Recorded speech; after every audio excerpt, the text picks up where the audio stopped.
posteriormente compartirla en redes sociales que nos están acompañando en YouTube con esta conferencia que se titula "Se ha hablado suficiente sobre diversidad sexogenérica". Vamos a escuchar con atención al maestro David García Acosta. Muchas gracias, David. El micrófono es tuyo y nuevamente bienvenido. Hola Ángel, muchas gracias. Hola a todos, todas y todes.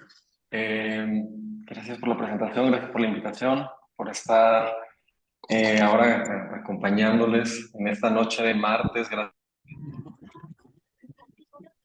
Soy muy bajito, no sé por qué. Ahí está. ¿Me escuchan? ¿Me escuchan ahí? ¿Sí me pueden escuchar por ahí?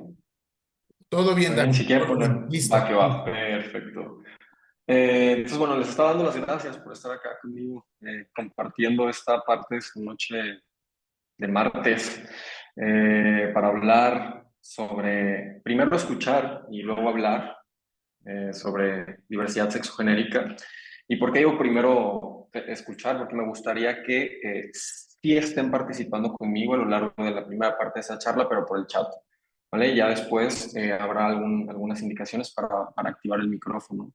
Esto porque me voy, me voy con el TDAH, y me puedo distraer un poco, pero también para poder dejar esa primera como información que es un poco más conceptual, un poco más teórica, y entonces ya hacer un poco de discusión aquí al respecto.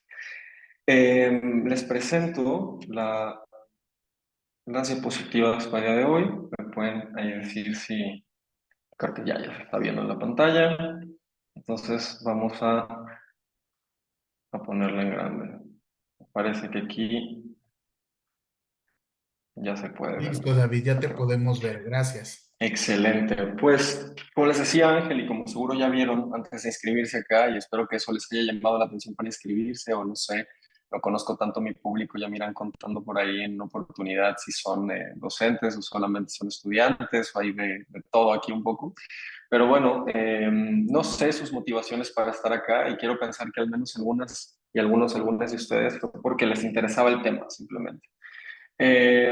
Cuando hablé con Ángel sobre estar acá, ¿no? Y estábamos hablando al respecto del tema, una primera intención fue hablar solamente del ABC, de la diversidad sexogenérica, hablar de lo básico, de los conceptos básicos de diversidad sexogenérica. Y mientras estaba preparando esto y estaba revisando el material, me vino a la mente otra pregunta, y era si se ha hablado o no suficiente sobre lo básico. Y luego otra, si podemos hablar en términos de básico, si hay algo básico o no. Eh, si se entiende de la misma manera la diversidad sexogenérica ahora que antes. Si la diversidad sexogenérica se entiende como viene acá abajo, LGBTIQA+, o no, si hay algunas diferencias o no, y si eso queda claro. Y entonces dije, bueno, lo vamos a dejar en esa primera pregunta, que si se ha hablado suficiente o no, y entonces creo que de ahí podemos derivar hacia otras más. Quisiera que a lo largo de esta sesión me vayan acompañando, desmenuzando cada parte, para entonces, como círculo, volver a este primer punto y responder o intentar responder esta pregunta. Incluso, cuestionarnos si es la pregunta que se debería de hacer. Si es en términos de suficiente o no, por qué elegimos la palabra diferente, o por qué elegí la palabra diferente y no, perdón, no suficiente, perdón, y no otra, ¿no?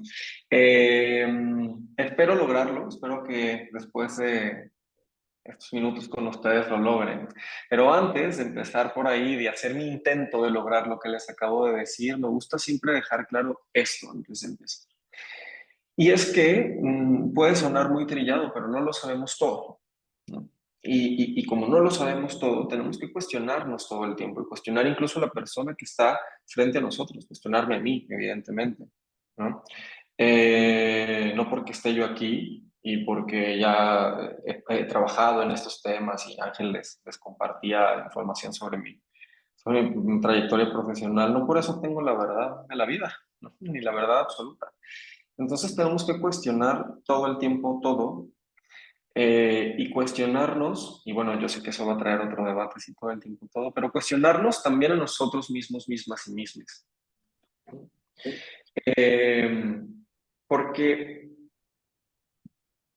para llegar a un punto de construcción de conocimiento, necesitamos ese cuestionamiento. Y ese cuestionamiento no van a ser nada más porque sí, van a ser a partir de una escucha activa y de una escucha curiosa.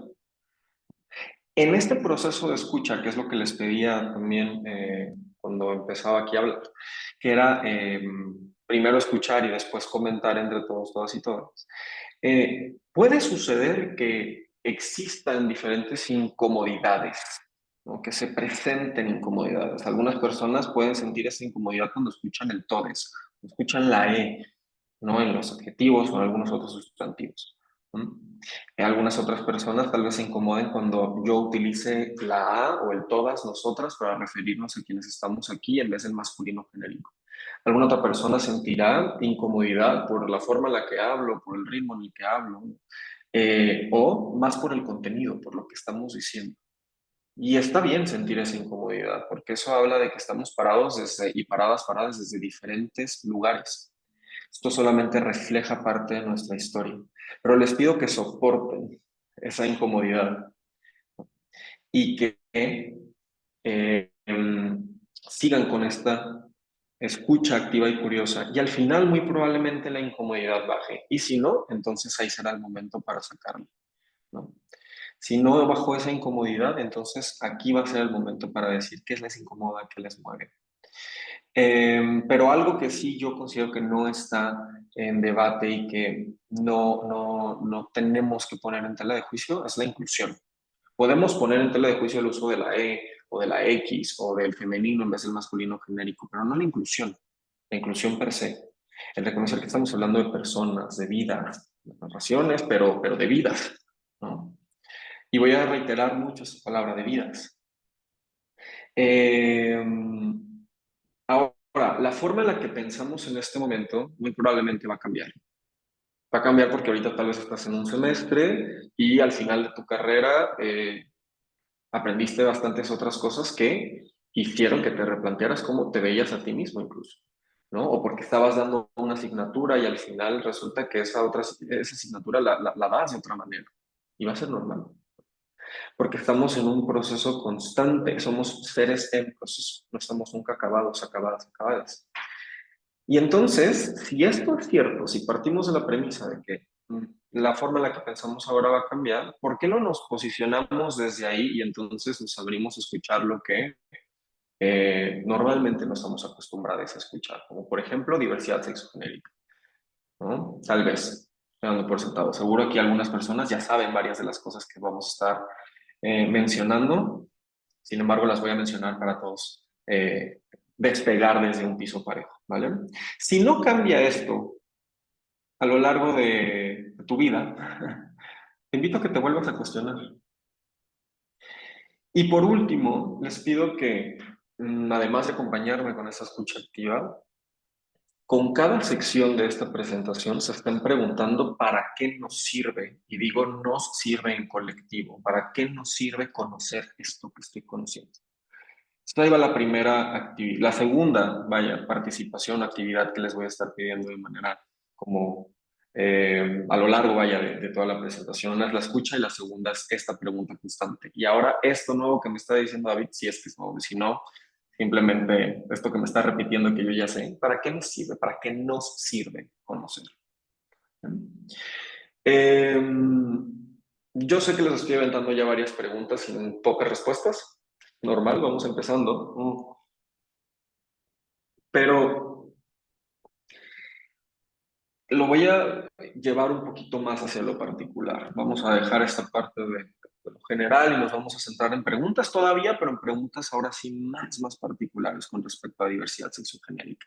Y para hablar de diversidad sexogenérica, tenemos que preguntarnos primero, ¿es lo mismo género y sexo? Porque lo pongo en una misma palabra, sexogenérica, pero ¿es lo mismo? ¿O por algo es una palabra compuesta? ¿Identidad y expresión de género van de la mano o no necesariamente? Cuando hablamos de orientación sexual, ¿nada más hablamos de gays, lesbianas y bisexuales? ¿O de qué otra cosa se habla en la orientación sexual? ¿Por qué hablamos de salir del closet cuando decimos salir del closet? ¿O por qué todavía hablamos de salir del closet incluso? ¿Qué es la heterocisnorma? ¿Por qué lo dicen tanto con que se comen? ¿Qué son y cómo afectan los estereotipos cuando hablamos de diversidad sexogenérica, aunque los estereotipos están en todo? ¿Son malos los estereotipos? ¿Son buenos los estereotipos o solo son? ¿Y qué es el binarismo y el sistema de géneros? Voy a partir ahora con las respuestas en esta última pregunta. El binarismo no es más que una idea que nace de un funcionamiento muy natural del ser humano, que es esta dicotomía, esta diferenciación siempre de opuestos, ¿no? De luz, oscuridad, blanco, negro, etc. El binarismo, cuando hablamos de género, es la idea de que solamente existen dos tipos de cuerpos.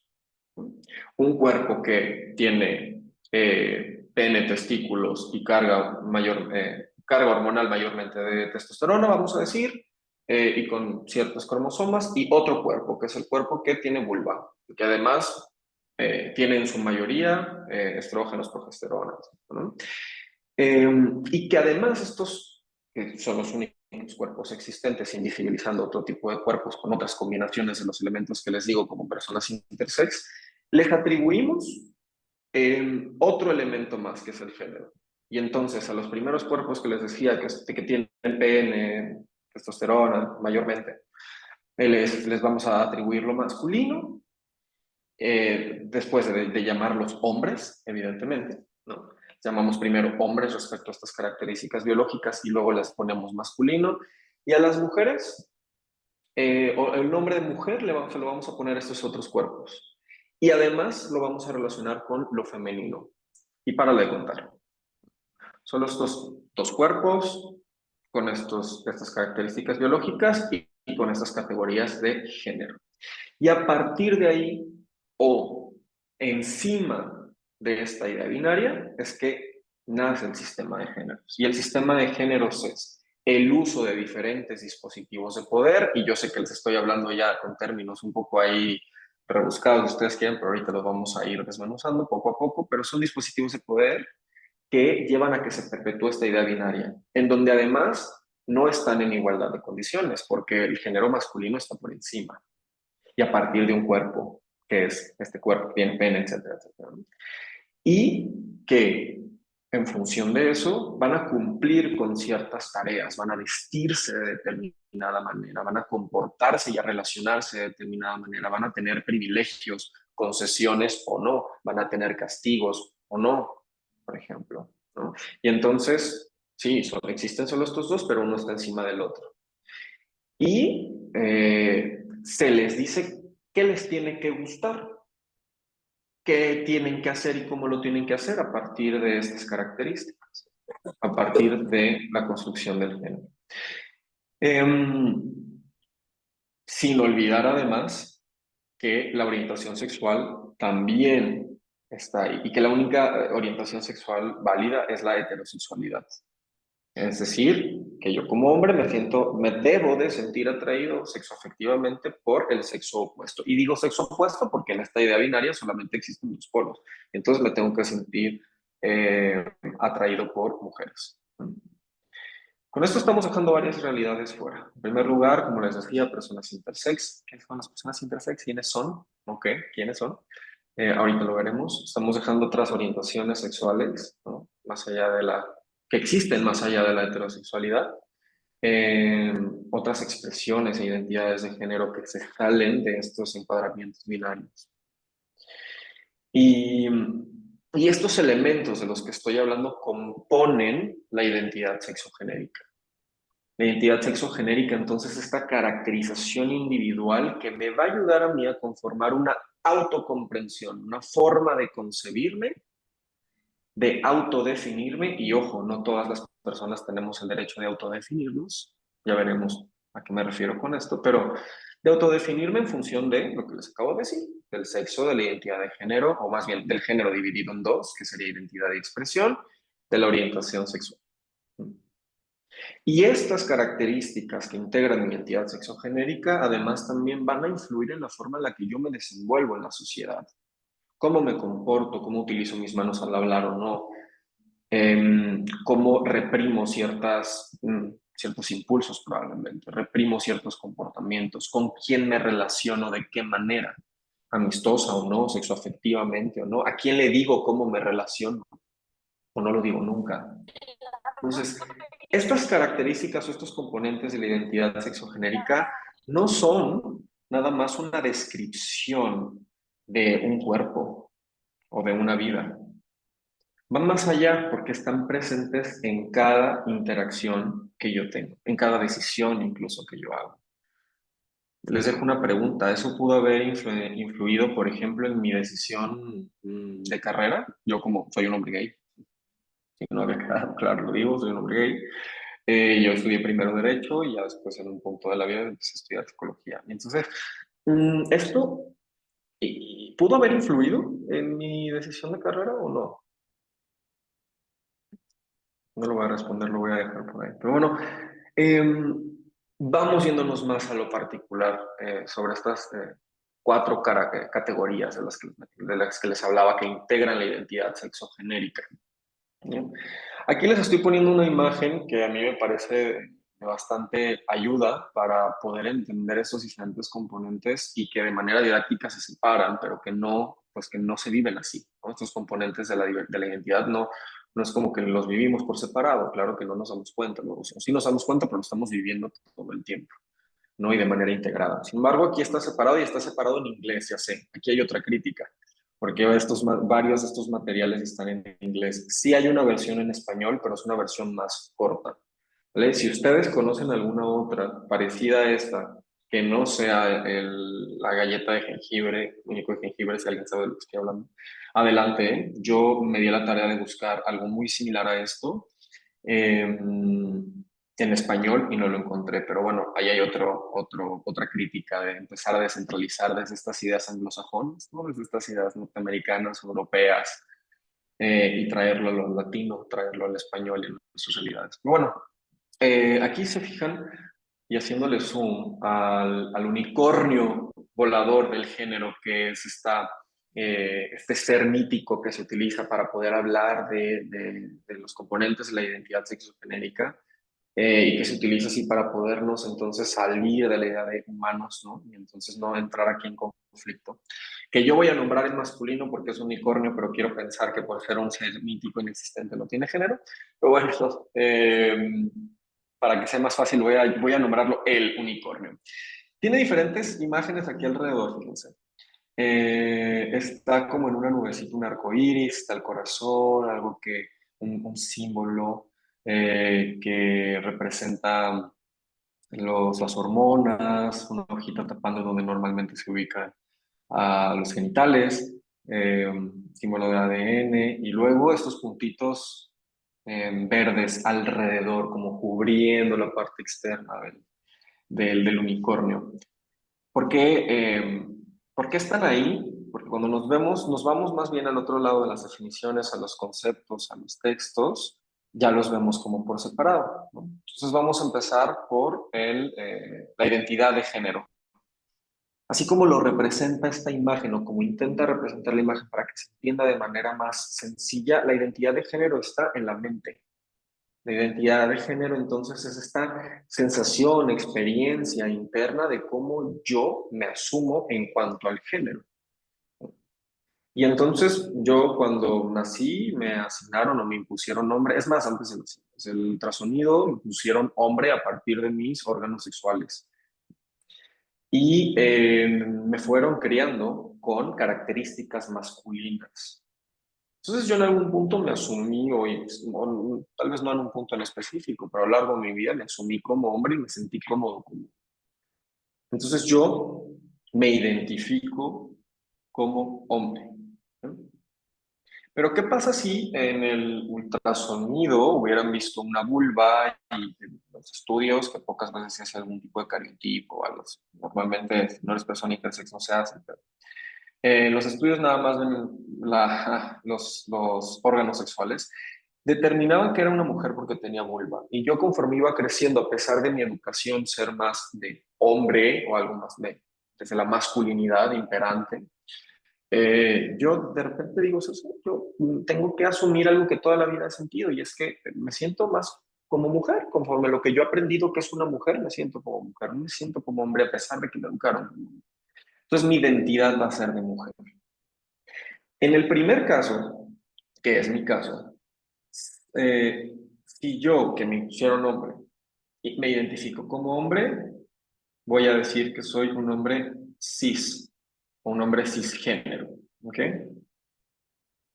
En el segundo caso, donde el ultrasonido me impuso mujer y yo a lo largo de mi vida me identifiqué como hombre, entonces soy un hombre trans.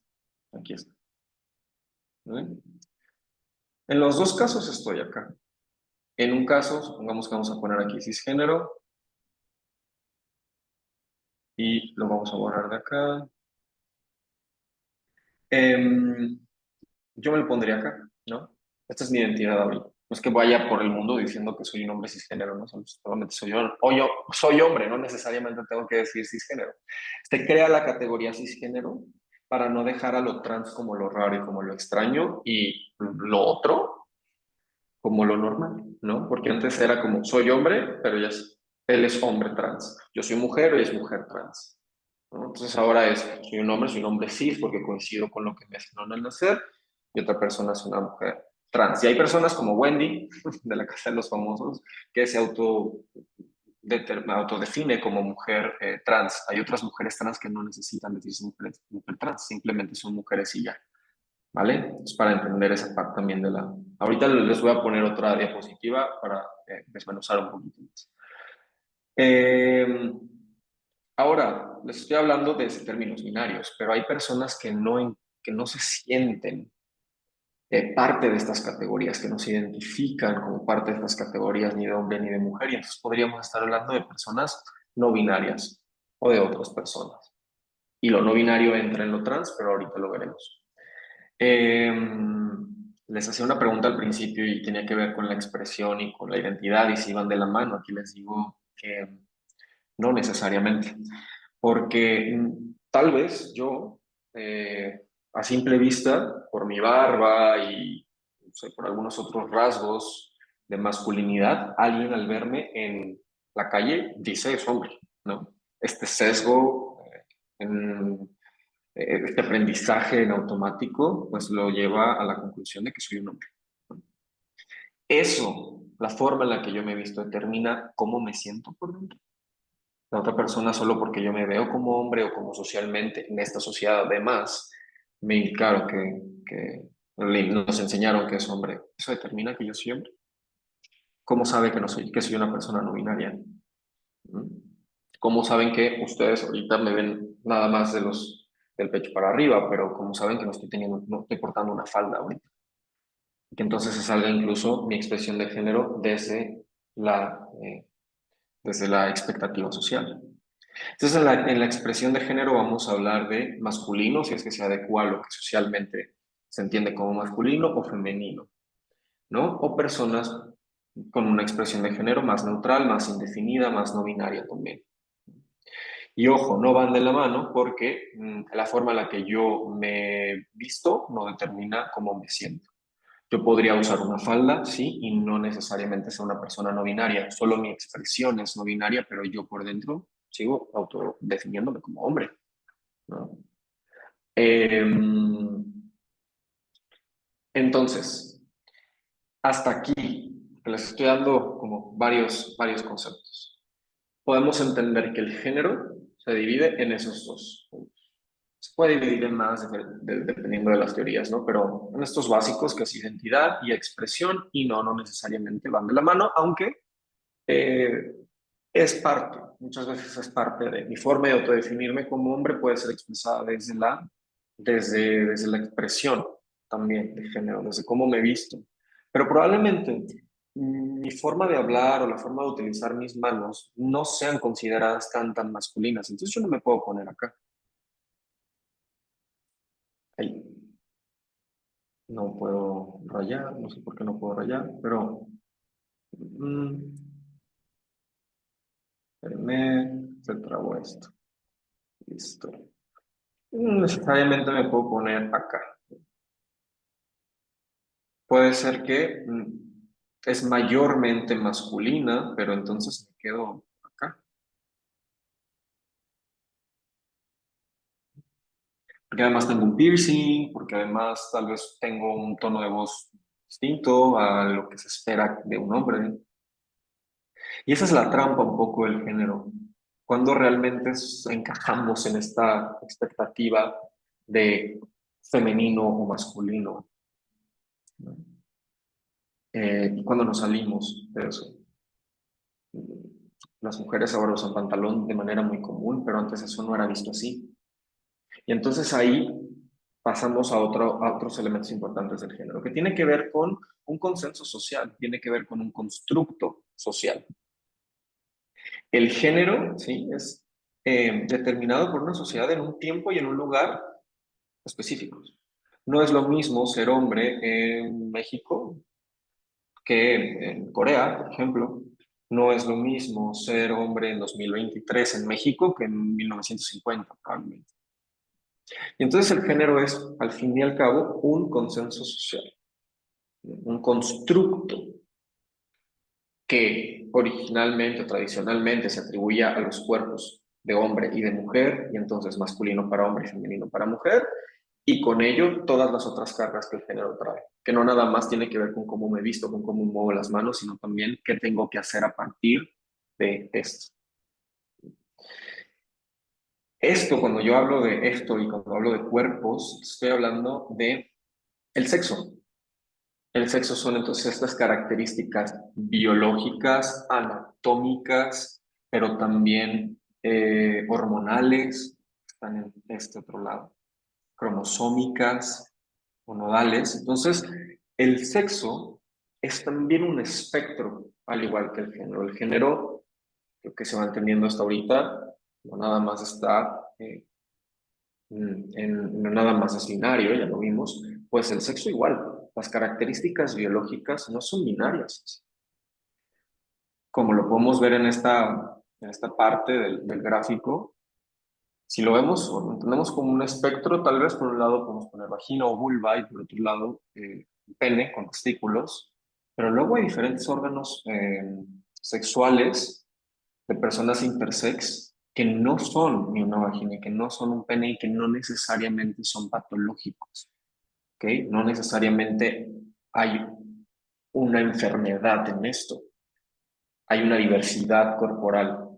Lo que pasa acá es que como incluso la ciencia, incluso la medicina, nace desde este binarismo del que les he estado hablando, pues hemos llevado a las personas intersex a encajar a uno u otro lado. Las personas intersex, como vemos acá, aunque aquí dice género asignado al nacimiento, no siempre le asignamos a alguien intersex tal cual, o sea, no es una identidad tal cual, pero sí es una realidad del cuerpo. Un médico sí le va a decir, ah, es una persona intersex porque tiene estas características, sus genitales, pero va a recomendar además que la familia decida, y esto lo estoy generalizando, yo lo sé, pero estoy hablando desde lo tradicional, desde lo común.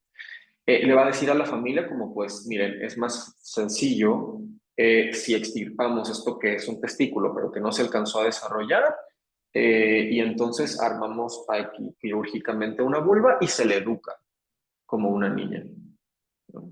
O ustedes deciden si entonces dejamos los testículos y entonces se le educa como hombre, pero como no tiene un pene desarrollado, pues entonces no va a cumplir con su papel como hombre, entonces pues no va a ser tan sencillo educarle, ¿no? Pero puedes dejarle los testículos, solo no va a tener. Es decir, estamos llevando, estoy poniendo un ejemplo tal vez bastante absurdo, pero estamos llevando siempre a la persona o los médicos enseñando a la persona y a las familias además a determinar un lado u otro, porque en el medio no se puede estar básicamente. Y esta estructura o este sistema de géneros y este binarismo, como lo dije, lleva a invisibilizar a a cuerpos, personas, a vidas que tienen o que componen más bien el mismo número de personas que habitan en Rusia. o el mismo cúmulo o número de personas que son pelirrojas en el mundo. Es decir, hay tantas personas intersex como personas pelirrojas o personas que habitan en Rusia. ¿Vale? Pero no nada más son los genitales los que van a determinar hombre, mujer o persona intersex, también los niveles hormonales, porque para determinar entonces si una persona es hombre, en teoría debería tener mayor carga de testosterona, por ejemplo.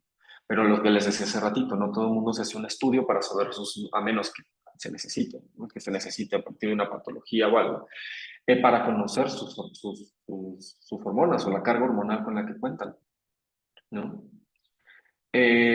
Otro engaño, no estamos completamente seguros o seguras que encajamos en uno de los dos lados del espectro. Desde ahí también. Y luego hablamos de cromosomas cuando hablamos de sexo. Tenemos por un lado XX para lo que tradicionalmente decimos como mujeres y entonces XY para hombres. Pero, ¿qué pasa con personas intersex? Algunas personas intersex tienen XXY, XYY, triple X y un sinnúmero de, bueno, no sin número porque sí tiene un número común de combinaciones, estoy hablando de cerca de 40 y tantas combinaciones, me parece, cromosomas. E insisto, no necesariamente habla de una patología, no necesariamente el que no encaje con XX o con XY y que no tenga una vulva tradicional, y ahorita vamos a desmentir la parte de tradicional, o común, o un pene, testículos comunes, significa que la persona está enferma y entonces hay que intervenirle, sin embargo, se hace. Entonces probablemente habrá personas aquí intersex que lo sepan, y habrá personas aquí con nosotros, 61 personas que somos, que no lo sepan. Porque no nada más tiene que ver, insisto, con genitales o con cromosomas, también con carga hormonal.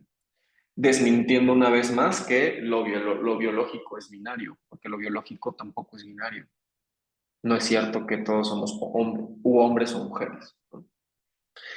Ahora, cuando bajamos en este infográfico a la sección de sexualidad, lo podemos ubicar acá en el unicornio como en el arco iris también, que tiene que ver con identidad, una vez más, tiene que ver con la mente.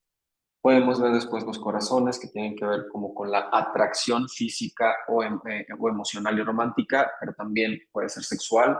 Vamos a hablar solamente de algunas de ellas acá, pero puede haber diferentes categorías dentro de la misma atracción. Podemos identificar las más comunes dentro del movimiento LGBT, que es quien se ha encargado de poner nombres a diferentes categorías o realidades. Y podemos hablar de la identidad sexual como una forma en la que una persona se define, pero no necesariamente, ojo, eh, esto muestra cómo yo me siento con una persona o no a la hora de relacionarme, si bien en particular. Ahorita les explico esto que estoy diciendo. Yo sé que hay muchos conceptos ahorita y varias personas de ustedes tal vez lo saben y les es básico, algunas otras personas no. No tienen que memorizarse esto. Lo estoy nombrando para que quienes no lo sepan aún conozcan la existencia de estas otras personas, vidas y cuerpos, pero no por eso se tienen que memorizar todo. Yo sé que, y además no nos da la vida ahorita para responder dudas en particular, si alguien me dice, ay, no entendí, regrésate, yo sé que no da. Me encantaría, pero ahorita no se puede. Y digo este disclaimer desde ahorita porque he escuchado a personas que dicen, es que ustedes lo ponen demasiado difícil.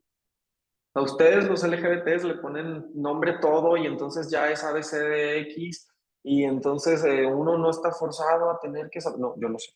No están obligadas a conocerlo todo. Ni siquiera las personas que somos parte de lo LGBT, si no trabajamos en estos temas, lo sabemos.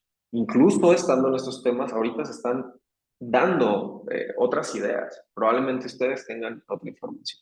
Pero bueno, me regreso a los conceptos. Entonces, la identidad sexual tiene que ver con cómo yo me siento a partir de sí, con quién me relaciono, pero solamente yo lo determino. Por ejemplo, yo les dije hace ratito que soy un hombre gay, ¿no? porque decido presentarme como un hombre gay. Eso no quiere decir que nunca me he relacionado con mujeres sexoafectivamente, o que incluso sienta de repente alguna atracción de manera física o romántica hacia mujeres, o hacia personas no binarias, ¿no? O hacia personas trans, ¿no? Pero yo ahorita decido decirme o autonombrarme gay y no pansexual, por ejemplo. Entonces, la identidad sexual tiene que ver con cómo yo políticamente yo me posiciono con ustedes. Ahorita cobra relevancia porque estamos hablando de estos temas, pero tal vez con otros públicos, con otros temas, yo no me nombre de ninguna manera en cuanto a esto. Yo solamente digo, soy David Villa. Y entonces habrá personas que se determinen como heterosexuales, ¿no? O straight, pero mujeres o personas que se denominen como lesbianas, bisexuales, queer, o está la línea acá sin rellenar porque existen más identidades. ¿Qué es queer? Queer viene otra vez porque adoptamos mucho por la influencia y el poder de Estados Unidos y de ciertos movimientos europeos. ¿Pero qué es queer? Queer viene del inglés torcido o retorcido o desviado, que se utilizaba en estos países anglosajones para ofender a personas gays, lesbianas, trans, ¿no? Con esta idea de que pues se torció, ¿no? Tenía un camino derechito, pero se torció. Y entonces, ¿qué hace la comunidad LGBT? Pues se apropia de este concepto. Y entonces lo utiliza para denominarse a sí mismos como, pues sí, soy queer, soy una persona, como si yo en español les dijera, pues soy torcido. Y esa es la parte de la Q en lo LGBT, ahorita también lo vemos. Entonces, queer no habla de una atracción romántica o sexual o de una identidad de género, ¿no? Ser queer es como este término paraguas, es más político, que me nombra como una persona que se sale de la norma heterosexual, binaria y cisgénero. Ahorita vamos a esa norma. Simplemente que no encaja con lo que normalmente la gente espera, que es que sea heterosexual y cisgénero, ¿vale? Eh, pero bueno, tradicionalmente otra vez, gay se entiende como un hombre que se siente atraído por hombres, lesbiana como una mujer o una persona que se identifica como mujer, y eso es importante, la identidad de género para poder determinar la identidad después sexual. Una persona que se identifica como mujer y que se siente atraída por mujeres. O heterosexual, una persona que se identifica como hombre o mujer y se siente atraído por el sexo opuesto, ¿no? La identidad binaria otra vez. Pero bueno, la orientación sexual se ve también así, dividida en física y dividida en emocional, y entonces puedo físicamente sentirme atraído a personas, a hombres, hombres trans o hombres cis, pero solo hombres, ¿no? Pero emocionalmente me puedo sentir atraído también a mujeres, mujeres cis, o mujeres cis y mujeres trans, pero sexualmente y físicamente solo a hombres trans y hombres. Entonces, puede haber un sinfín aquí de combinaciones. Pero ¿qué pasa? Pasa que también hay personas que no se sienten atraídas por ninguna otra persona. Y aquí ven el no one, ¿no? Son personas asexuales o arománticas. Esto no quiere decir que las personas asexuales o arománticas no tengan deseo sexual. Una persona sexual puede tener deseo sexual, solamente no quiere satisfacer ese deseo con otra persona, porque no siente esa atracción. O puede emocionalmente querer compartir una relación, un vínculo con otra persona, pero no sexualmente, ¿no? Y también es un grupo de personas a las que se les ha invisibilizado y que cuando se les visibiliza, se les piensa como con alguna patología, como algo tuvo que haber pasado para que no quiera tener relaciones sexuales o para que no se quiera enamorar de nadie. Probablemente es un trauma y psicólogos, psicólogas, psicólogos por aquí podrán entenderlo, ¿no?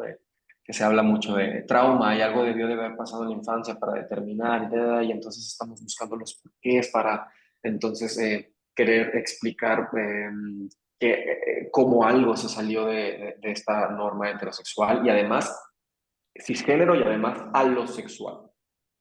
Otro término. Alosexual son las personas que se sienten atraídas sexualmente y que además llevan a cabo, satisfacen sus deseos sexuales. No necesariamente tiene que ver con relaciones sexuales, ¿eh? También besos, caricias, abrazos, tiene que ver con una atracción física y sexual. que sí lo llevan a cabo con otras personas porque sí, sí de ver a alguien les nace, tienen estas ganas, este deseo. Es la persona lo sexual. Y una persona sexual, pues lo que ya les decía, ¿no? No lo quieren llevar a cabo, no lo quieren satisfacer de esa manera. Puede haber una persona alosexual romántica y una persona asexual aromántica. Diferentes combinaciones también. Ahorita bajamos más hacia esa información. Esta orientación sexogenérica, y aquí le pongo ya la parte de género, porque no nada más es orientación sexual, también nos sentimos atraídos o atraídas o no a determinados géneros, no nada más sexos. Entonces, la orientación sexogenérica, que no es preferencia sexual, que muchas veces se dice y se confunde, es un patrón constante de atracción hacia ciertas personas, ciertos cuerpos, ¿no? Pero es un patrón constante, no es una preferencia y no es algo que elijo en algún momento de la vida. Es algo que asumo como este patrón constante, ¿vale? Que me hace capaz de sentir o de no sentir una atracción. Y entonces, si estamos hablando de capacidad de sentir, estamos hablando de alosexual o asexual, y cuando estamos hablando de capacidad de sí sentir o de sí tener este deseo, entonces podríamos hablar eh, de, de se me fue el rollo, de personas homosexuales, de personas lesbianas, ¿no? De personas bisexuales, de personas pansexuales. Ahora, la orientación sexogenérica, cuando lo situamos así, con un espectro en donde por un lado está lo alosexual y del otro lado está la asexualidad, ¿qué pasa? ¿Qué hay en medio? Podemos decir que está la grisexualidad. Hay personas que en determinados momentos de su vida tienen más deseo y más atracción que en otros, ¿no? O la demisexualidad, que tiene que ver con ahora no nada más la capacidad de sentir atracción por otra persona, sino en donde yo le meto otro elemento que tiene que ver con la emoción, la conexión emocional. La demisexualidad entonces es el sí sentir atracción, pero con una condición, que es que yo conozca a la otra persona, que tenga algún tipo de vínculo con la otra persona.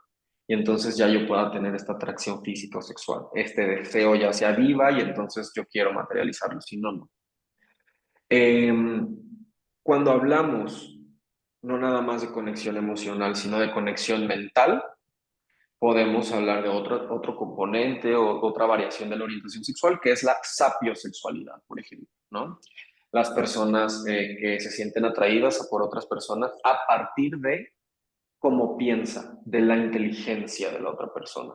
Es decir, la orientación sexual también ya está en la parte, en el plano mental, ¿no? Me parece atractiva la persona por cómo piensa. Y cuando hablamos de conexión emocional, les decía, hablamos de demisexualidad, pero también podemos hablar de fraisexualidad, personas que tienen atracción sexual, deseo sexual, querer llevar a cabo actos sexuales, ¿no? Con otras personas cuando no las conocen, ¿no? Cuando no hay un vínculo emocional. Y cuando hay un vínculo emocional, tal vez yo me siento, por ejemplo, tal vez yo me siento atraído hacia otros hombres de manera romántica, pero de manera sexual con mujeres. Eso ya les decía hace ratito. Tal vez yo me siento atraído sexualmente por hombres y románticamente también hacia los hombres, pero resulta que cuando yo ya me enamoro de un hombre, baja mi deseo sexual. Cuando yo no tengo ese vínculo con el hombre, entonces tengo más deseo sexual. Y ahí estamos hablando de la fraisexualidad. No se lo tienen que aprender, insisto. No vamos a hacer ahorita, hay un sinfín de combinaciones, ¿no? Y ustedes se pueden meter ahí a buscar como combinaciones de orientación sexogenérica con todos estos niveles, ¿no? Que tiene que ver con la conexión emocional, mental, física, sexual, romántica, y les va a sacar un sinnúmero de etiquetas y de nombres, de categorías. Creo que esto muestra que existen tantas combinaciones como personas habitan en el mundo, ¿no? Y que además esto no es nuevo, pero ya iremos hacia allá también.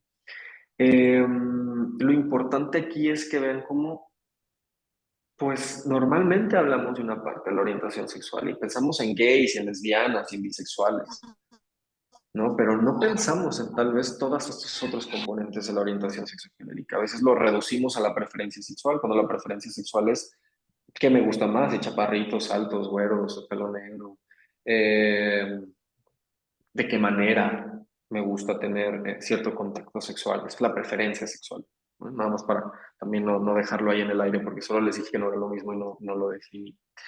Eh,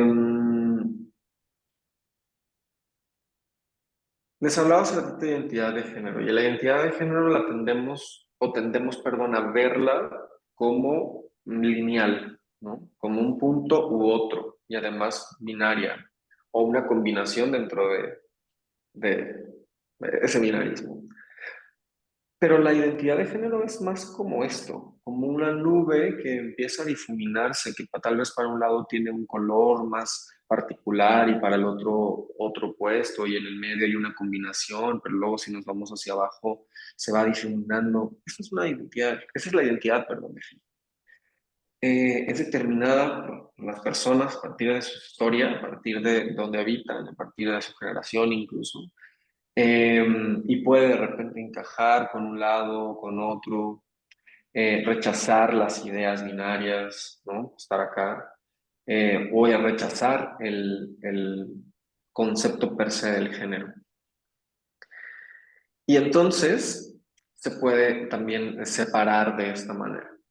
Por ejemplo, el término trans como un término paraguas, en donde debajo del trans o transgénero está, por un lado, personas no binarias, son las con género fluido, agénero, trigénero, y del otro lado del paraguas, personas binarias. Son las que, como Wendy, ¿no? Es una persona trans, pero es una persona trans binaria, por ejemplo, porque se asume como mujer, ¿no? Y de este otro lado, en gris, estaría yo, por ejemplo, aquí como un hombre cis. Cisgénero cubre mujer cisgénero o hombre cisgénero. Es decir, que me identifico con lo que me asignaron desde el ultrasonido, ¿vale? Entonces, nada más para entender, trans o transgénero es un término paraguas que se puede dividir en no binario o binario, y además no decimos ya transexual o no buscamos principalmente con estas personas, con las que sí están desde el lado, desde el paraguas binario, no preguntamos ya si es transgénero o transexual, porque tradicionalmente transgénero se refería a personas que están en esta otra transición de género que es más constante, no es un travestismo, están performando el género opuesto al que le asignaron al nacer, pero todavía no se someten a una cirugía de reasignación o de confirmación, que ya lo llaman ahora, de sexo, ¿no? Y mientras que las personas transexuales, sí. Entonces, hacer esta pregunta de si es transgénero o transexual es invadir la intimidad, porque estás preguntando básicamente por los genitales. Y tal vez como personas cis no vamos recibiendo este tipo de preguntas que tenemos sobre las piernas, ¿no? Entonces, también por no ser transfóbicos y por respetar los procesos de transición de las personas trans, no se hace esta pregunta o esta separación entre transexual y trans. Y la expresión de género también lo podemos ver como una nube que de repente se difumina o que de repente se combina, ¿no? Que depende de la persona, pero también depende del tiempo y depende de la cultura incluso. Esto también depende de la cultura, porque yo les he estado hablando de hombres, mujeres y tal vez desde una idea más occidentalizada, pero hay personas en algunas comunidades que se determinan de una manera diversa y que su comunidad lo respeta y que las categorías binarias de hombre y de mujer no tienen el mismo poder o no se utiliza como un dispositivo de poder para controlar. Por ejemplo, las mushes en el sur de México, en el istmo de Tehuantepec, o las personas Two Spirit o Dos Espíritus en Canadá, por ejemplo, ¿no? Que son personas que desde estos conceptos entenderíamos tal vez como trans, pero que en función de su cultura eh, son respetadas y no encajan en un lado del espectro. Por ejemplo, las mushes, que son cuerpos masculinos, vamos a llamarles, son personas que les asignan nombre al nacer, pero que al ser el último hijo de la familia se encarga de labores como el cuidado y entonces está asignada para el cuidado y se identifica como mushe, ¿no? Como mujer ni como hombre, la identidad es una identidad de género cultural y entonces es mushe y su expresión de género va a ser más lo que consideramos nosotros como femenina o femme y sus labores también van a ser más asociadas a ese género, ¿no? Aquí hay un poco un ejemplo de órganos sexuales de personas intersex, ¿no? Donde esto parece o es un poco más similar a una vulva, ¿no? Tradicional, una vulva común. Voy a utilizar estos términos para que sea mayormente entendido, ¿no? Y no pretendo aquí clasificar a nadie. Pero, por ejemplo, que tiene un clítoris más desarrollado, ¿no? Eh, hasta llegar a algo como similar a esto, que es tal vez una persona que tiene algo similar a un pene, pero no es necesariamente un pene, tiene un orificio que no necesariamente es una vagina, pero, ¿no? Estos cuerpos existen. Y son representados con esta bandera dentro del movimiento LGBTI, que son de personas intersexuales. Y las personas no binarias, personas que pueden tener una expresión, una identidad de género, vaya, perdón, que no encaje con esta norma, se sienten representadas con esta bandera, la bandera no binaria. Y pueden verse así o pueden no verse así, como este ejemplo que les digo, que tal vez es una persona más andrógina. En la expresión de género podemos ubicarlo aquí, ¿no? Persona más andrógina, es decir, como una combinación, ¿no? Como de no puedo determinar si es hombre o si es mujer. Y además la identidad sexogenérica y la diversidad sexogenérica se encuentra en diferentes edades y en diferentes cuerpos. Personas con discapacidad también, personas de edad avanzada, adultos mayores, que poco se habla de estas personas. Creemos a veces en la diversidad sexogenérica como cuerpos jóvenes. ¿Y dónde quedan las personas con discapacidad motriz, por ejemplo, que se identifican como gays, lesbianas, bisexuales?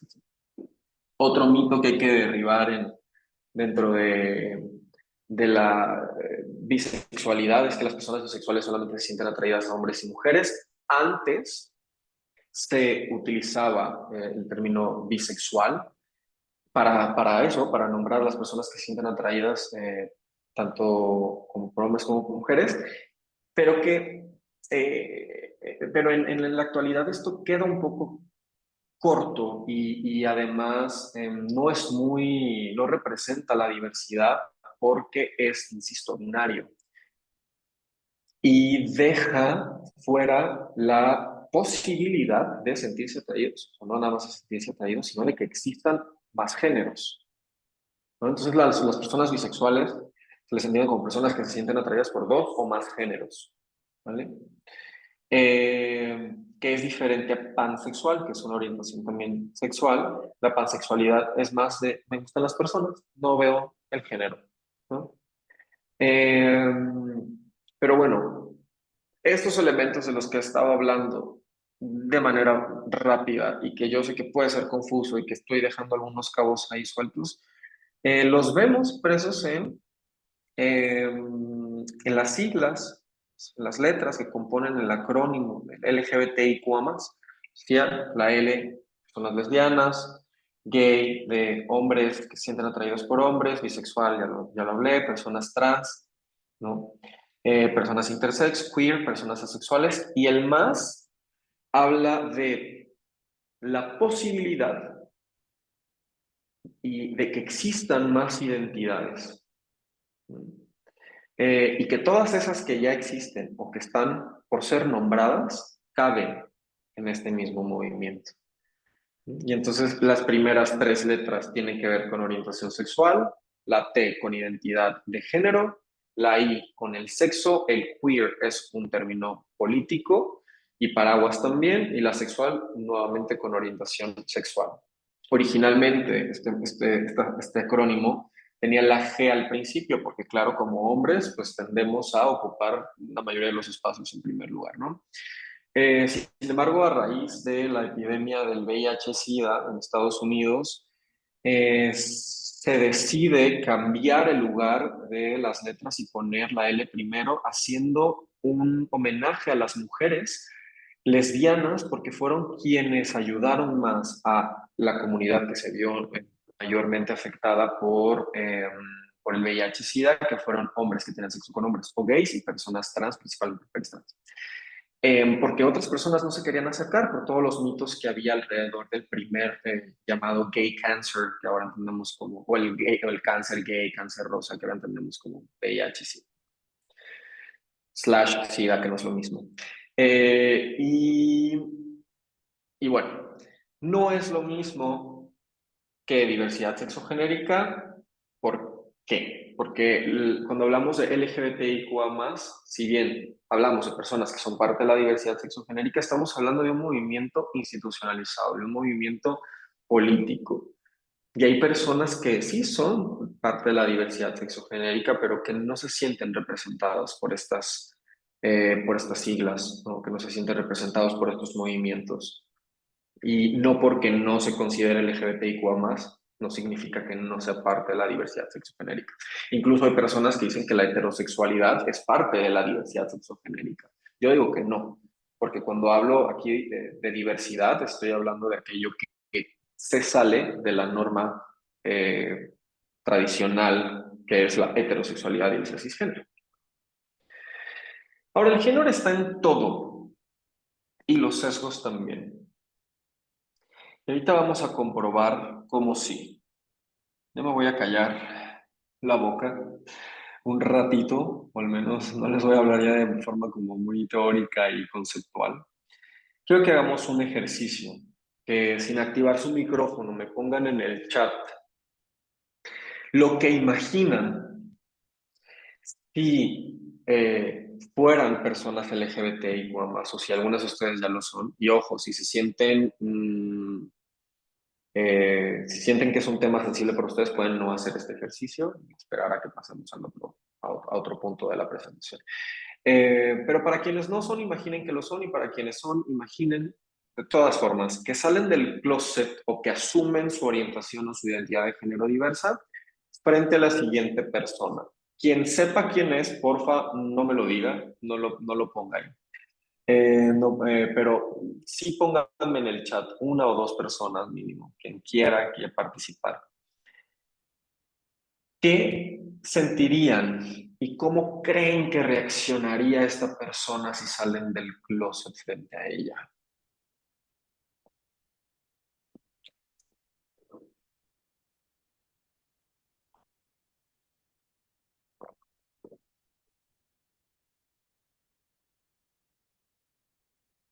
Con una persona. No sé. Bien. No nos pongan quién es, porfa. No pongan quién es, solamente pongan que quien no sepa quién es, responda.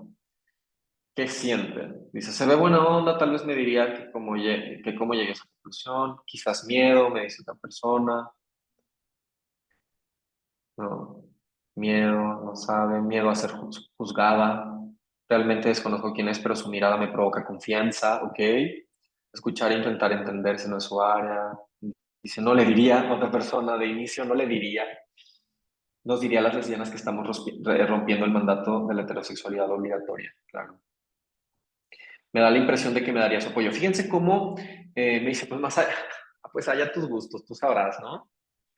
Claro, claro. Fíjense cómo cada quien me está hablando de una manera diferente y probablemente desde su experiencia, porque esta cara la asocian, no sé si me escuchan, esta cara tal vez la asocian a alguien que es amigable y por eso dicen, pues tal vez lo ve con comprensión, me empieza a preguntar, a cuestionarme.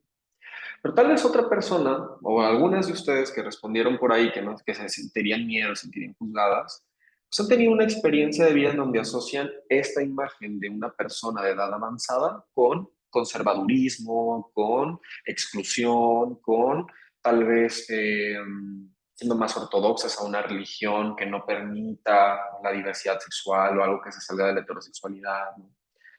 Claro, no les voy a preguntar ahorita, pero muy probablemente tiene que ver con esto, ¿no? Tiene que ver con cómo ustedes han asociado esta cara y los rasgos de esta persona para poder responder. Incluso hay personas que dirían, no se lo diría, simplemente, mejor me esperaría, ¿no? Y si fuera mi abuelita, probablemente espero a que trascienda para ya yo poder salir del closet porque siento que va a, no sé, que va a impedir que yo me sienta feliz o no sé. Ahora, observen la siguiente imagen e inventen una historia cortita también, con una persona que quiera y pueda participar en el chat. Inventen una historia cortita donde me digan qué está pasando aquí, quiénes son y qué están haciendo estos dos hombres. Háblenme de estos dos hombres, perdón, no especifique. O personas.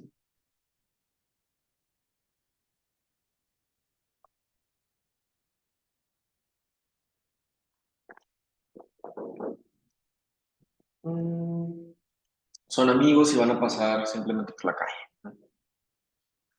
Se pensaría que son padre e hijo, ok. Un adulto mayor que es guiado por alguien de su familia a completar alguna actividad diaria, es una persona que solicitó ayuda para cruzar la calle, la otra persona le brindó el apoyo, un padre con su hijo cruzando la calle, claro. Salió de tianguis un martes por la mañana, van de la mano, son pareja hace 27 años, me gusta esta parte en donde también pueden ser pareja, fíjense, un hombre cuidando a su papá, curioso, o sea, hay personas eh, que al responder a quiénes son y qué hacen, sí dicen, pues pueden ser pareja, pero la mayoría de las personas pues, está diciendo es un hombre mayor de que está siendo ayudado por su hijo, probablemente, ¿no? O son amigos nada más que están ahí yendo al tianguis. ¿Quién ayuda a quién? Porque ya hablaron de que alguien está ayudando ahí a cruzar la calle. ¿Quién ayuda a quién?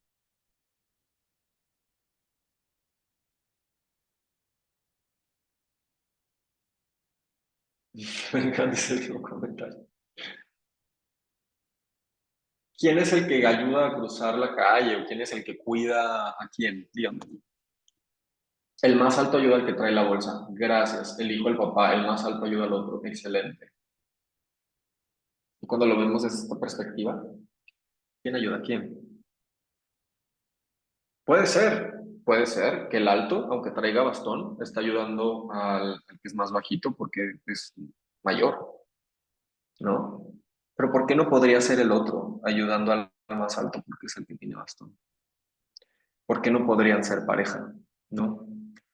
¿Por qué no podrían ser simplemente amigos y le está ayudando a pasar la calle y no hay ningún interés sexual ni romántico? Lo que pasa es que, pues, tal vez tradicionalmente estamos educados a, y estoy utilizando yo, esa es mi muletilla el día de hoy tradicionalmente, yo creo que es mi muletilla cada que hablo de estas cosas, pero es lo que es, ¿no? Asociamos la figura de un hombre como una persona más firme, una persona más fría, que no entra en contacto emocional con otro hombre, a menos que sea su hijo o sea su padre, pero no como pareja. Hay algunas que otras personas acá que ya han tal vez cuestionado esto y dicen, pues también podría ser pareja, ¿no? Y luego asociamos la vejez con la incapacidad, ¿no? Y asociamos la perspectiva también, ¿no? Como un solo lado, una sola imagen, con unas respuestas, sino con otras, ¿no? Al ver el otro lado de la imagen y que existe un bastón. Esta imagen la tomé yo, de hecho es aquí en Guadalajara, yo vivo en Guadalajara y este es mi camino hacia el consultorio. Eh, y la tomé ahí, de repente me pasa que tomo fotos así en la calle de situaciones que me parecen interesantes para traerlas a este tipo de espacios, ¿no? Porque sí, a mí me llamó la atención también desde mis propios sesgos. Esta, quien lo dijo bien, esta mujer es Rita Segato, es una mujer feminista que ha hablado muchísimo del poder de la masculinidad hegemónica en los cuerpos femeninos y que ha hablado también del poder de la mujer y demás. Es una académica argentina que vive en Brasil y que ha desarrollado gran parte de sus estudios desde esta visión latinoamericana, ¿no? Entonces, cambia para aquellos que me dijeron que no le dirían o que probablemente esta persona no reaccione de la mejor manera. Cambia ahora que saben quién es y a qué se dedica.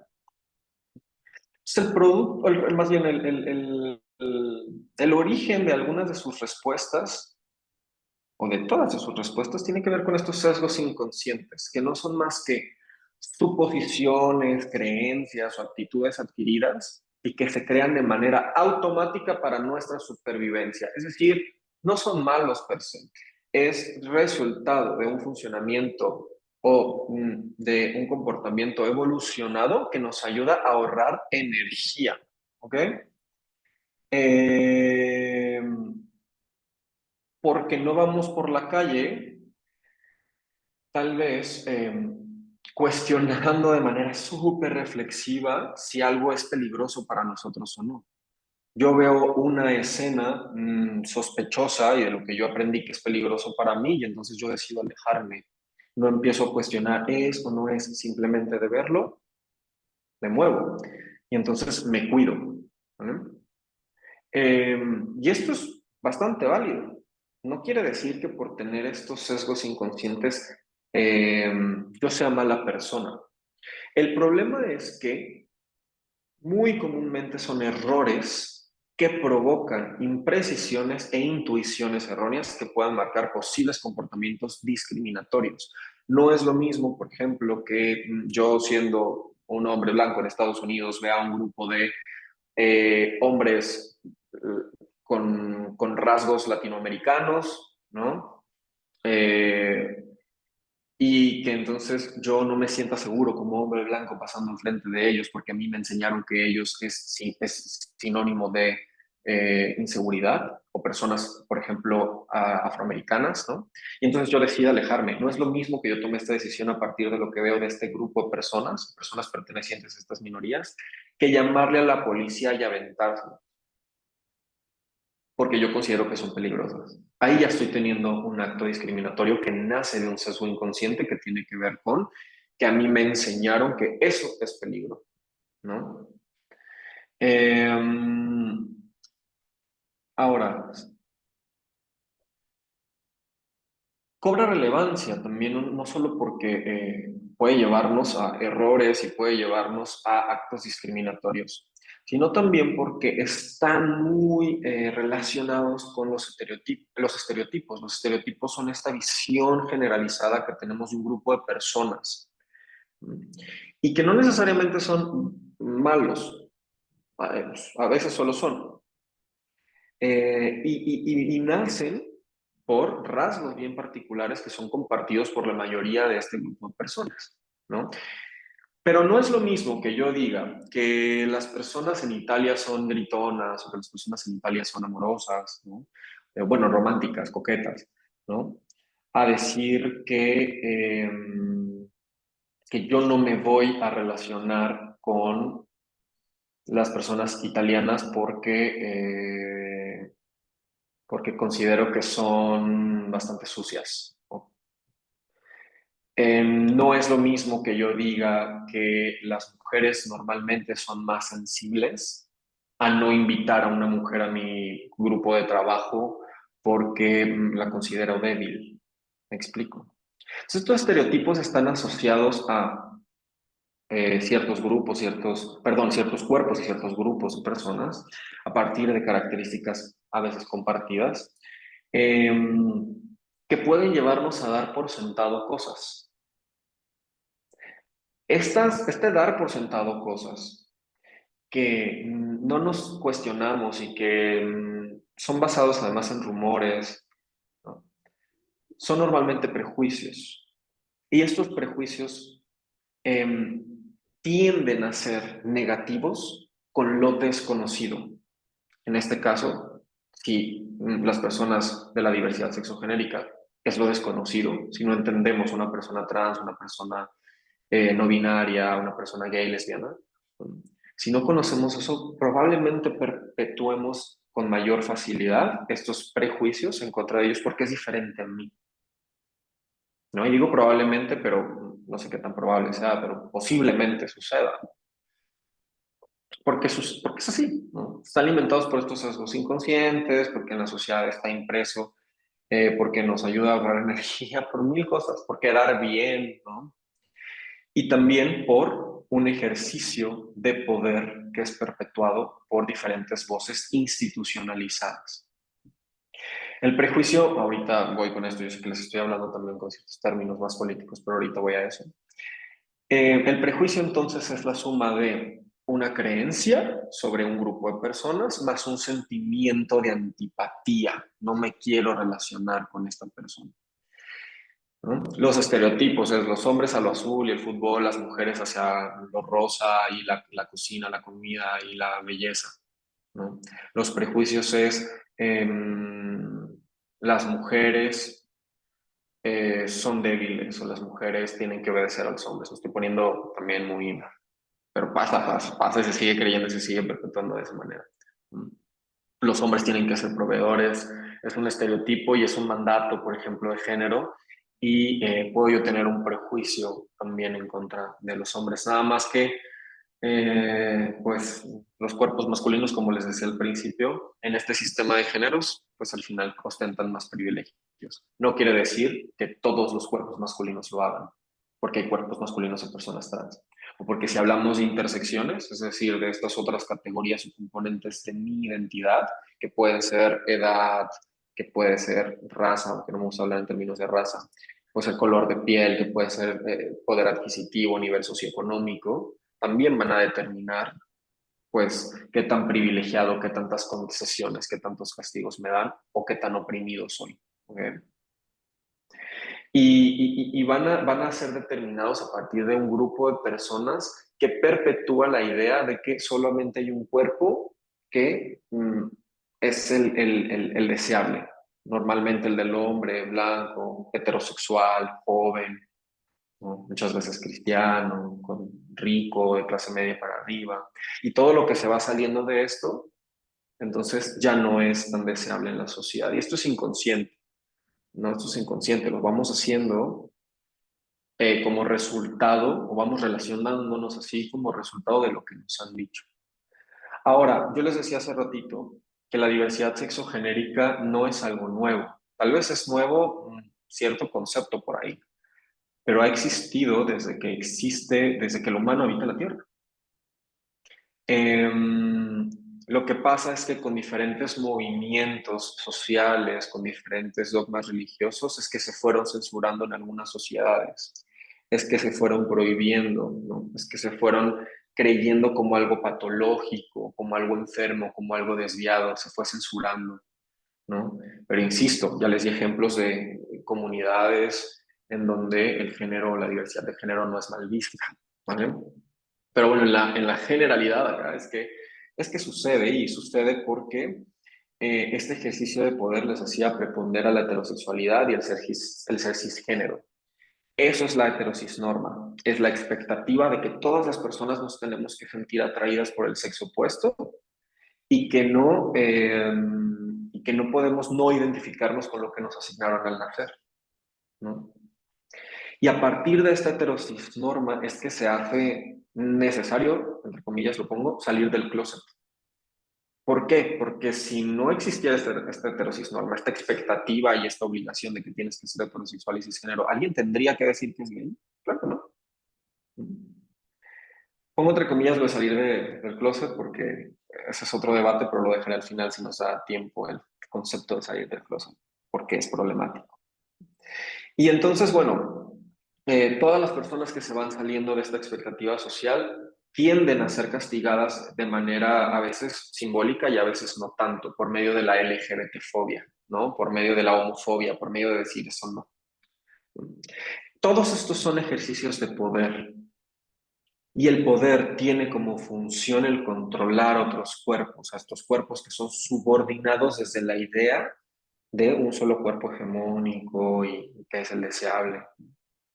El poder además es explícito en algunos casos y en otros es implícito y hasta callado, como lo es la violencia, y lo vamos a ver en la siguiente imagen. A veces se ve, y lo asociamos mucho el poder hecho ejercicio que es la violencia, como el asesinato, la agresión física, una violación, amenaza, gritos, abuso sexual, insultar, pero a veces no se ve tanto o puede pasar desapercibido como culpabilizar a ciertas personas sobre otras, desvalorizarlas, ignorarlas, no invitarlas.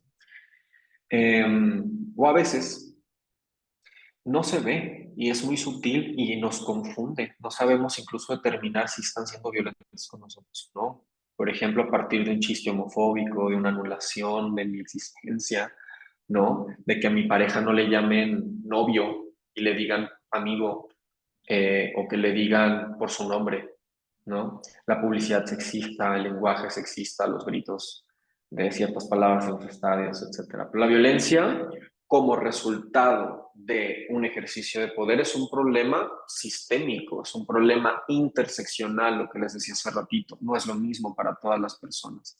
Cuenta con tipos y con niveles distintos que pueden ser explícitos o sutiles, que pueden ser visibles o invisibles. ¿Vale? Pero que están por medio de diferentes acciones permitidas por muchas y muchos de nosotros, nosotras, nosotros. Entonces aquí robé como este resumen de la doctora Lorena Olvera, que pueden seguir en sus redes, que es una sexóloga buenísima, es la primera sexóloga mujer egresada de un doctorado en Estados Unidos, que estoy olvidando esta universidad, que fue mi maestra hace poco, y ella nos decía, opresión es igual a la suma de prejuicio más poder. La discriminación, entonces, es el prejuicio más las acciones que dañan a las personas de las cuales se tienen estos prejuicios, ¿no? Yo tengo prejuicio contra las personas LGBT porque creo que son hipersexualizadas, porque creo que son un ejemplo de perdición, ¿no? Entonces tengo este prejuicio, está alimentado por estereotipos de lo que es ser LGBT y además les grito, les escupo o llevo a cabo otra acción que puede ser más sutil, me burlo, no les invito, invisibilizo, ¿no? Entonces, esto se entiende como discriminación. Por último, la LGBTfobia es la suma de la discriminación, que tiene que ver con prejuicios y acciones, más la institucionalización de la discriminación perpetuada por la sociedad. Es decir, que la mayoría de la sociedad, por medio de cuerpos docentes, ¿no? La academia, investigación, redes sociales, por medio de dije ya medios de comunicación, bueno, productos audiovisuales que se hagan en diferentes plataformas, etcétera, perpetúa y permite. Entonces, la LGBTfobia es un problema además que está perpetuado por muchas otras voces, ¿no? Es una discriminación que está sustentada, institucionalizada y permitida por estas voces que son bastante poderosas, medios de comunicación, religiones, el mismo Estado, la misma academia, la ciencia, etcétera.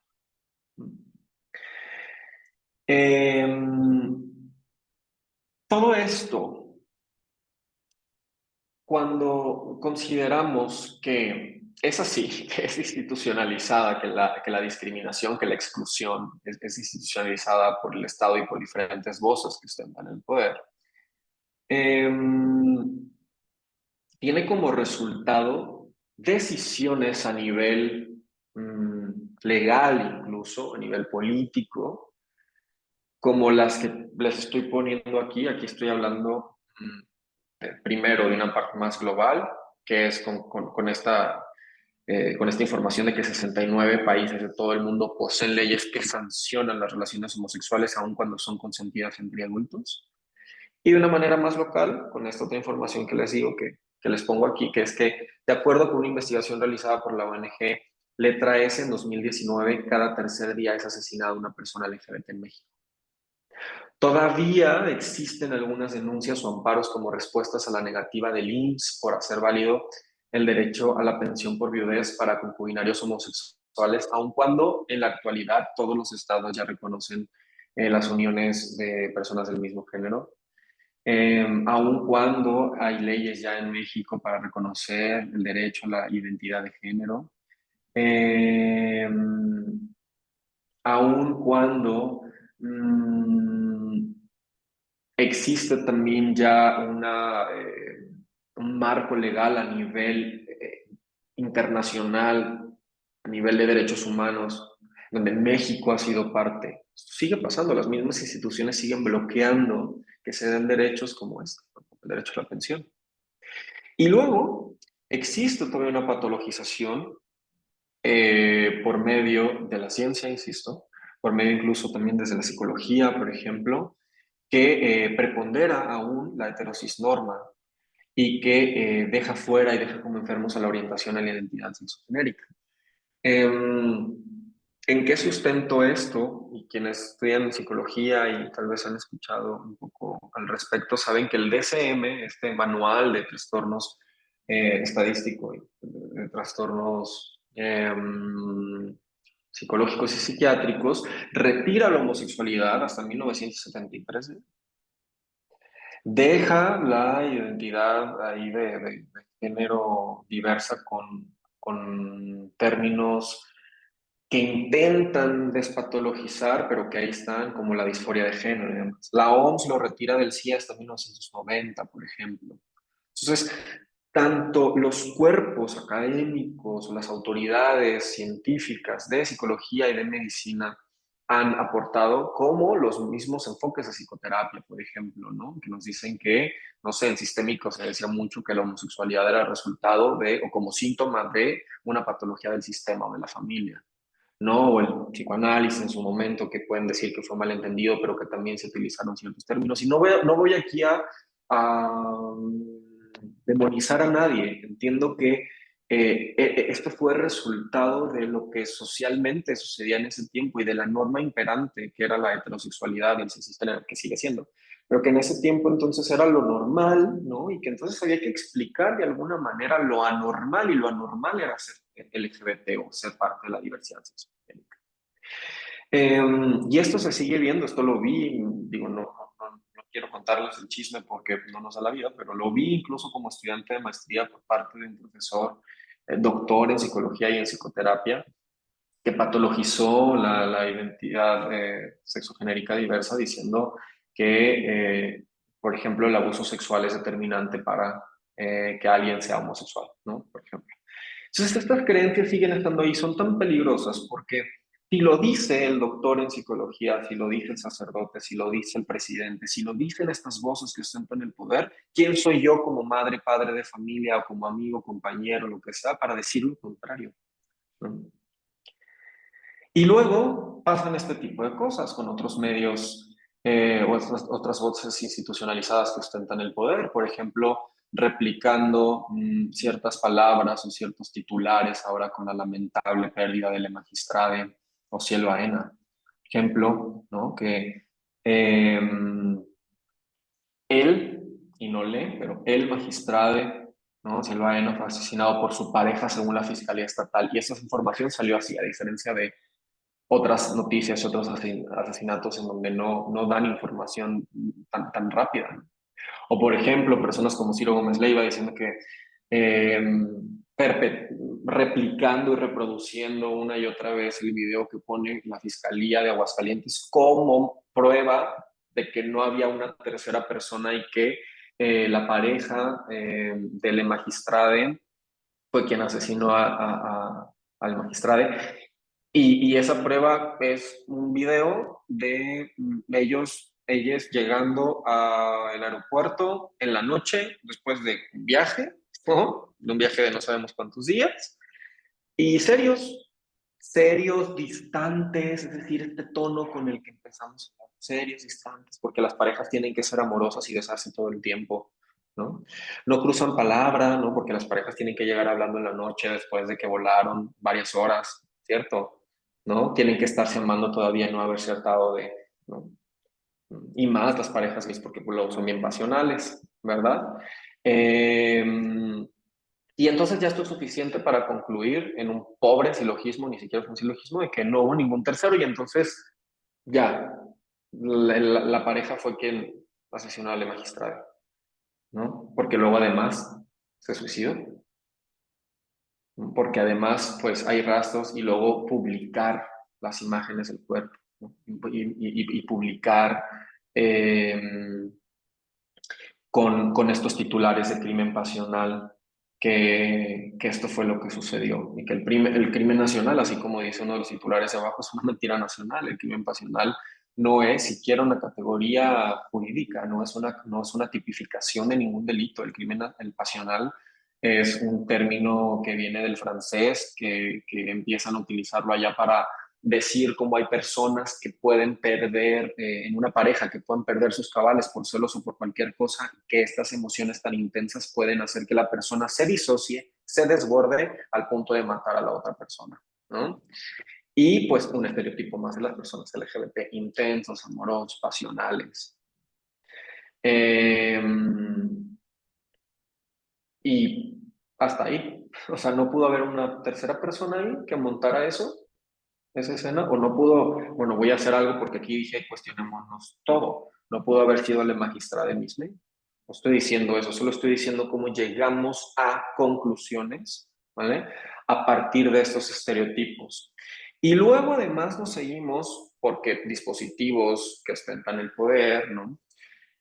Nos seguimos, bueno, y que nacen del sistema de géneros, nos seguimos preocupando más por una E que por la vida de una persona. Y cuando sale la noticia es más importante decir, es magistrado y no magistrade, ¿no? Magistrado, magistrado, que en paz descanse, y luego bien sutil, que en paz descanse, pobre, pero magistrado. Sí, se murió el pobre, pero magistrado, no magistrade, ¿no? En su acta de defunción dirá sexo masculino, payasos. Se le reconoció legalmente como persona no binaria. ¿Cómo puede asegurar esta persona que va a ser así en su acta de defunción? Pero es más importante ponerlo y decirle payasos al resto de personas.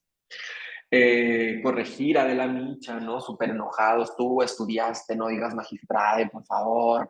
¿Cuántos años estudiar dignamente para redactar de esa manera? Lamentablemente falló, y luego sutil. Pues sí, lamentablemente falló, ¿no? Pero magistrade, ¿no?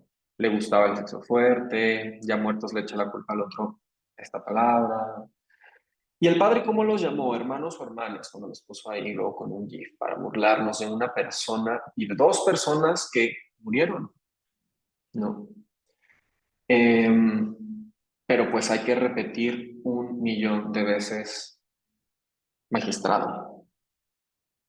Y no 1.000.000 de veces repitan la investigación, 1.000.000 de veces esclarezcan, 1.000.000 de veces utilicen una perspectiva crítica, que es lo que hemos estado haciendo a lo largo de esta presentación. Es una perspectiva crítica, es poder estar cuestionando constantemente las voces que ostentan el poder. No, es 1.000.000 de veces la O, el masculino genérico, y no 1.000.000 de veces que las vidas importan, sin importar la identidad de género, ¿no? Importan. Y que esto se ve también reflejado en otro tipo de estadísticas. Por ejemplo, que las personas LGBTIQA+ son 6 veces más propensas a experimentar depresión. Son 5.5 veces más propensas a lidiar con pensamientos suicidas. 8 veces más propensas a tener intentos de suicidio y 3 veces más propensas a abusar de sustancias, muchas veces como una forma de lidiar con lo anterior, con los intentos de suicidio, con el rechazo social. Eh, Todo esto ahorita es un poco más indignante, al menos para un grupo de la población, ¿no? Para algunos grupos de la población. Y empezamos a denunciarlo más en redes sociales. Pero antes no era así, antes aunque todavía la mayoría de las personas a veces son o somos cómplices del sistema de géneros, antes,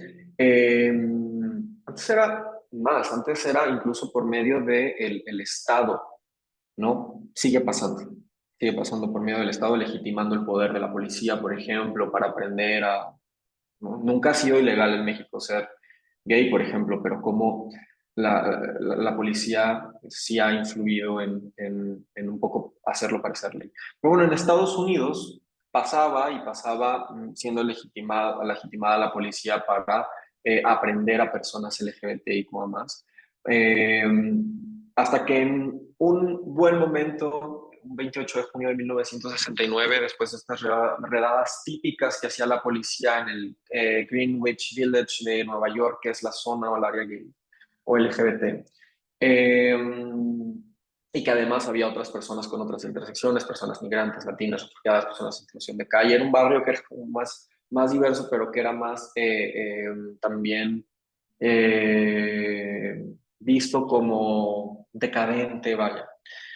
Llegaba la policía a este barrio para, en teoría, para revisar que no se estuviera vendiendo alcohol de manera ilegal en Estados Unidos, que había todavía una prohibición de eso, ¿no? Y empiezan estas redadas por ahí. Pero aprovechaban para aprender a hombres que se vestían de mujeres, a hombres que bailaban con otros hombres o que se besaban con otros hombres, mujeres que tenían relaciones con otras mujeres, etcétera, ¿no? O bueno, que al menos estaban teniendo algún comportamiento de este tipo dentro de los bares. Los dueños de esos lugares, como por ejemplo de donde empezó, que fue el Stonewall, a veces ayudaban o eran cómplices con las personas LGBT y les daban el pitazo, ¿no?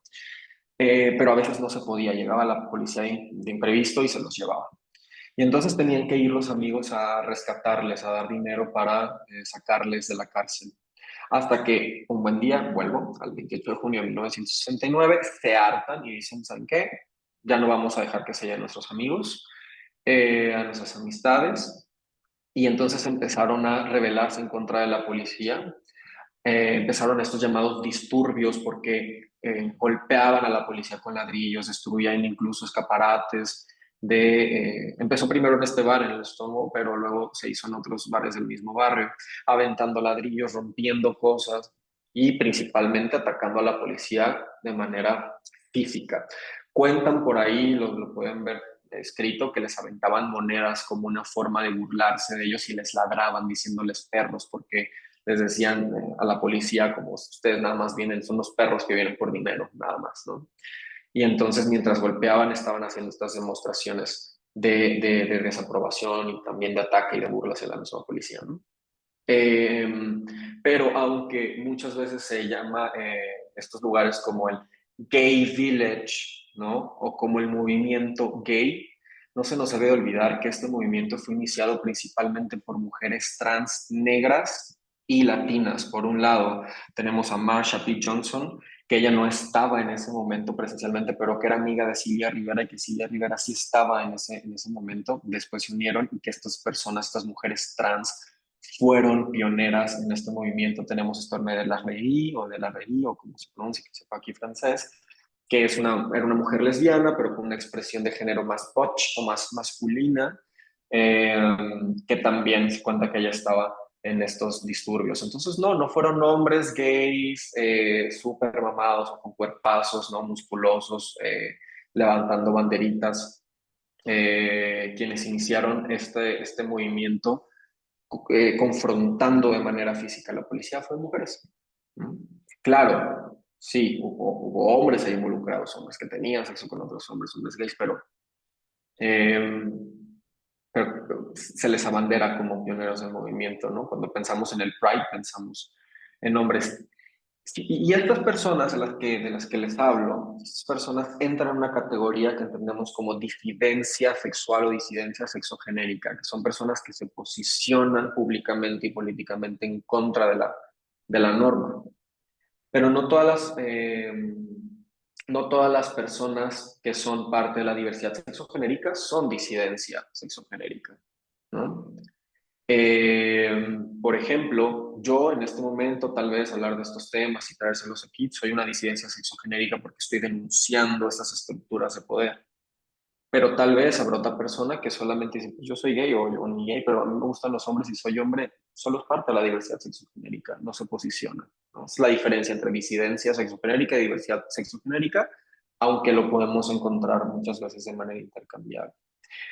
Ahora, después de todo esto y de haberme pasado con unos minutitos de cómo lo tenía preparado, vuelvo a la pregunta inicial. ¿Te ha hablado suficiente sobre diversidad sexogenérica? ¿O tendríamos que seguir hablando? Tendríamos que hablar de otras cosas. Tendríamos que hablar de manera diferente. Tal vez la violencia no va a dejar de suceder, porque es parte tal vez de la humanidad, ¿no? Pero esta bien en específico en contra de la diversidad sexogenérica, Digo, sería un poco irreal decir que la vamos a erradicar, pero la podemos cuestionar, debemos de cuestionarla, ¿quiénes deben de cuestionarla? Esto se tiene que quedar nada más aquí en un ambiente académico con estudiantes de una de las mejores universidades de Latinoamérica, de la mejor, debatible dicen, de la mejor Universidad de México.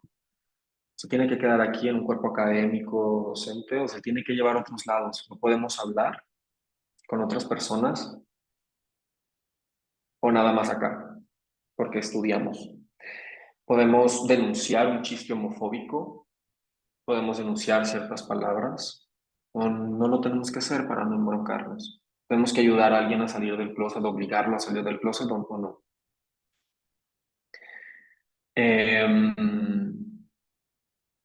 Y claro que es confuso, son muchos términos y hay elementos que investigar, ¿no? Claro, claro que sí. Yo les decía desde el principio, solo somos seres en proceso. Nunca vamos a estar acabados, acabadas, acabades.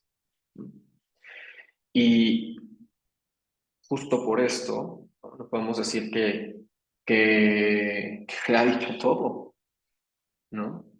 O que se ha dicho de la mejor manera, porque probablemente las maneras que se habían utilizado, como el utilizar bisexual, por ejemplo, ya no encaja ahora con lo que entendemos, ya no encaja porque ahora la comunidad trans dice es que esto es excluyente, no nada más existen hombres y mujeres, bisexualidad perpetúa esta idea, por ejemplo. Como personas que estudiamos ciencias de la salud, estamos poniendo nuestro granito de arena por ahí, estamos hablando sobre esto, seguimos haciendo entrevistas, seguimos haciendo cuestionarios, seguimos aplicando pruebas sin tener en cuenta la diversidad sexogenérica y la mirada interseccional. Quiero dejar un pequeño video antes de dar, creo que si nos da tiempo, antes de dar unos minutos para preguntas y respuestas. ¿Se escucha? No, David, no se escucha. Necesitaríamos que compartas Vale, el sonido de tu compu. va que va. Ya está. Ahí. Sí, perfecto, adelante.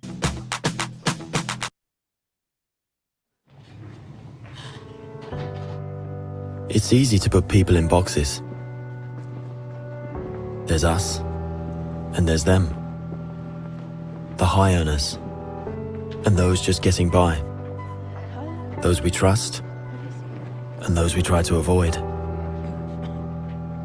There's the new Danes, and those who've always been here. The people from the countryside, and those who've never seen a cow. The religious, and the self-confident. There are those we share something with, and those we don't share anything with. Velkommen. Jeg kommer til at stille jer nogle spørgsmål i dag. Nogle af dem kan godt være lidt personlige, men jeg håber, I vil svare ærligt på dem. Hvem herinde i rummet var klassens klovn?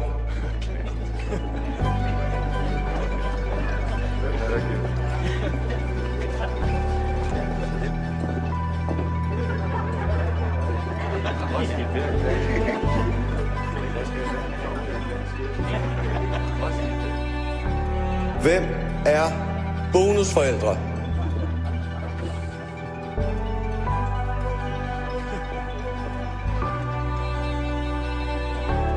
And then suddenly, there's us. We who believe in life after death. We who've seen UFOs. And all of us who love to dance. We who've been bullied.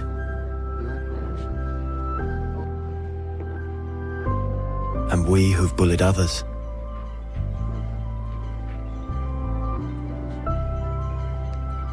And then there's us, the lucky ones who've had sex this past week.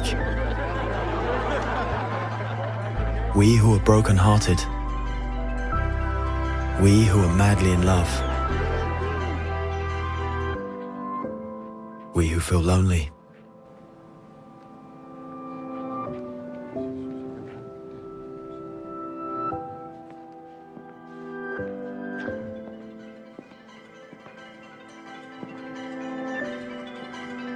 We who are bisexual, and we who acknowledge the courage of others. We who have found the meaning of life, and we who have saved lives. And then there's all of us who just love Denmark. So maybe there's more that brings us together than we think. TV2 Denmark, all that we share. Y bueno, no vengo aquí a imponerles la agenda LGBT ni a convencerles de que piensen igual que yo, ni a que se aprendan nada de lo que estaba diciéndoles anteriormente. Pero si se puede resumir en algo mi mensaje es en estas palabras. Les invito a que seamos incluyentes, a que reflexionemos, a que demos amor y que tratemos con respeto. Gracias. David, muchísimas gracias por haber compartido con nosotros tu experiencia, tus conocimientos, tu punto de vista, tu preparación. El que nos hayas dado la oportunidad de escucharte nos permite seguir abriendo nuestro panorama, nuestro conocimiento, pero sobre todo, al parecer, si alguien más comparte este punto de vista y que quisiera comentar algo en el chat o aportar algo abiertamente, pues sobre todo nos has invitado y nos has sensibilizado y nos has invitado a la reflexión. Muchísimas gracias por haber aceptado nuestra invitación. Tenemos muy poquitos minutos, pero tenemos un espacio abierto por si alguien quiere hacer algún comentario, quiere hacer alguna pregunta. Me voy a permitir leer algunos comentarios del chat para poder escucharlos a través de mi voz, pero si alguien quiere levantar la mano, adelante. Bueno, hacia el final de la ponencia, comenta la profesora Marilena Orozco, nos hace falta saber mucho más sobre diversidad sexogenérica para poder comprenderla.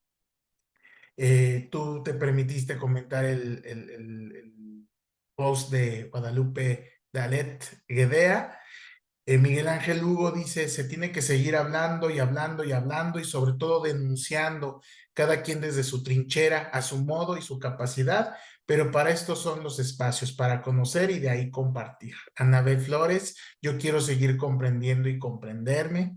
Jacqueline Salinas, me parece que actualmente hay un panorama más amplio, pero sigue habiendo muchos huecos de información para que incluso todos, todas, todes podamos crear una identidad sexual propia, romper el pacto patriarcal, aceptar, escuchar y estar abiertos al cambio puede llevar los conocimientos teóricos que aprendemos en espacios como estos a la vida diaria. Mariana Flores, trabajar la empatía es de suma importancia. Miguel Ángel Lugo, para mí ha sido un viaje de autoconocimiento de años y que sigue y que de hecho el día de hoy me ha caído un 20 muy interesante que me llevo para procesar sobre mi identidad y mi expresión de género. Alan Antonio Sanabria dice, tenemos la responsabilidad de abordarlo no solo con nuestros compañeros, compañeras, compañeres, sino también con la población en general, pues lo que no se nombra no existe. Es nuestra responsabilidad conocer más de esto, pues estamos ante la diversidad en todo su esplendor.